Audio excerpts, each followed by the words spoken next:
Welcome to the Slop Farm. Enjoy the video.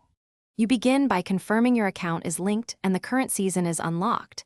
Then pick the Lightning Fruit character and set a focused loadout. Choose the core passive plus 2 synergy talents that boost speed and shock damage because you want burst and control early.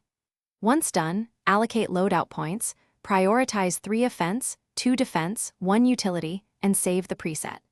This gets you immediate power and survivability for the first skirmishes.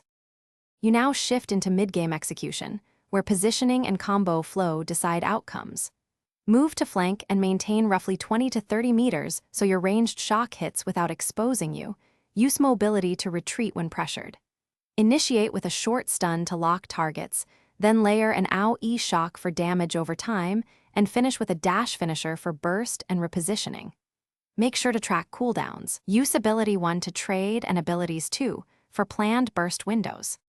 You end matches by committing to weakened opponents using your ultimate while keeping an escape path.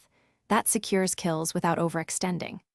If crowd control shatters your sequence, reset by creating distance, reapplying damage over time effects, then re-engage when cooldowns align.